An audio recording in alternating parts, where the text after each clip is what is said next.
Lorsque l'espace de départ d'une application linéaire est de dimension finie, la théorie de la dimension fournit de nouvelles propriétés très riches pour cette application linéaire. Nous verrons comment construire une application linéaire à partir d'une base. Nous définirons le rang d'une application linéaire comme étant la dimension de l'image.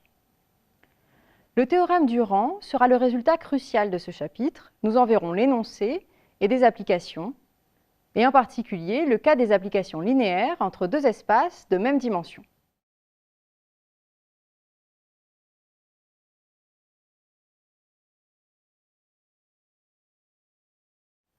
Une application linéaire petit f de grand E dans grand F, d'un espace vectoriel de dimension finie, dans un espace vectoriel quelconque, est entièrement déterminée par les images des vecteurs d'une base de l'espace vectoriel grand E de départ.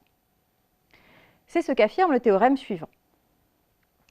Soit grand E et grand F, deux espaces vectoriels sur un même corps K.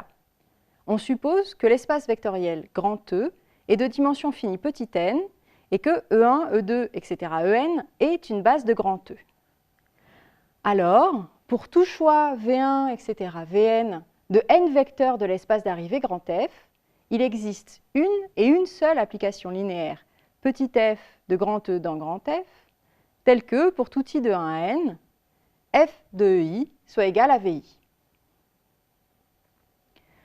Voyons comment définir explicitement cette application sur un exemple. On souhaite construire une application linéaire petit f qui va de Rn dans R crochet x et qui vérifie f de ei est égal à x plus 1 puissance i, où les ei sont ici les vecteurs de la base canonique de Rn. Nous allons voir que l'on n'a pas le choix en calculant f de x1, etc., xn.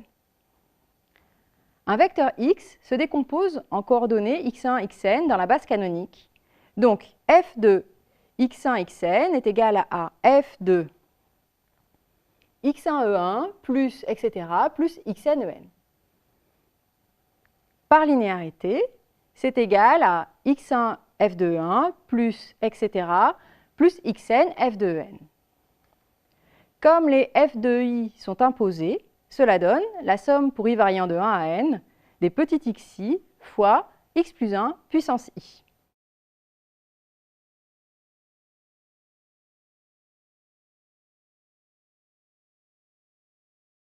Soit petit f de grand E dans grand F, une application linéaire. Je rappelle que f de E est l'image de petit f, c'est-à-dire im de f est égal à l'ensemble des f de x quand x décrit grand E. Im de f est un sous-espace vectoriel de grand F.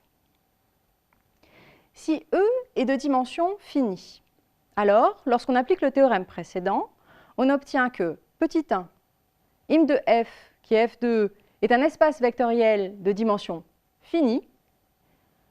Petit 2, si E1, En est une base de grand E, alors im de f est égal à vect de f de E1, etc., f de En. La dimension de cet espace vectoriel im de f s'appelle par définition le rang de f. On le note ainsi. Le rang est donc par définition égal à la dimension de im de f, c'est-à-dire à dim de vect de f de E1, etc., f de En. Il n'est pas toujours facile de calculer le rang d'une application linéaire, mais on a des inégalités immédiates. Le rang est plus petit que la dimension de E. Et si grand F est de dimension finie, le rang est plus petit que la dimension de grand F. On résume cela en rang de F est inférieur ou égal au minimum de dim de E, dim de F.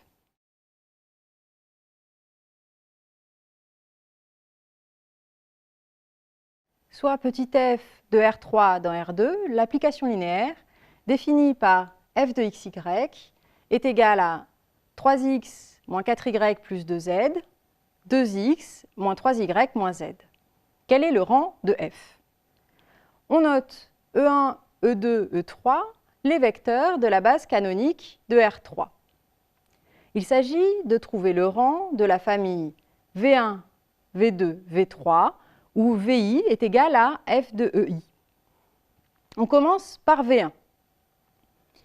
V1 est égal à f de 1, c'est-à-dire à f de 1, 0, 0, qui vaut 3, 2. On fait de même pour V2 égale f de 2, c'est-à-dire f de 0, 1, 0, qui vaut moins 4, moins 3. Et V3 égale f de 3 égale f de 0, 0, 1 égale 2, moins 1. On construit une matrice formée de ces trois vecteurs colonnes. Il s'agit donc de trouver le rang de la matrice grand A égale 3, 2, moins 4, moins 3, 2, moins 1. Commençons par encadrer le rang sans faire de calcul. Nous avons une famille de trois vecteurs, donc le rang de f est au plus égal à 3. Mais en fait, les vecteurs V1, V2, V3 vivent dans un espace de dimension 2. Donc le rang est inférieur ou égal à 2. F n'est pas l'application linéaire nulle. Par exemple, V1 n'est pas nul. Donc le rang de f vaut au moins 1. Ainsi, le rang de f vaut 1 ou 2. Il est facile de voir que V1 et V2 sont linéairement indépendants.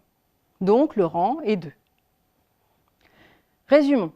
Le rang de f est égal au rang de f de 1, f de 2, f de 3, qui vaut la dimension de vectes de V1, V2, V3, c'est-à-dire 2. Une remarque. Il est encore plus facile de voir que le rang de la matrice grand A est 2 en notant que ces deux seules lignes sont des vecteurs linéairement indépendants.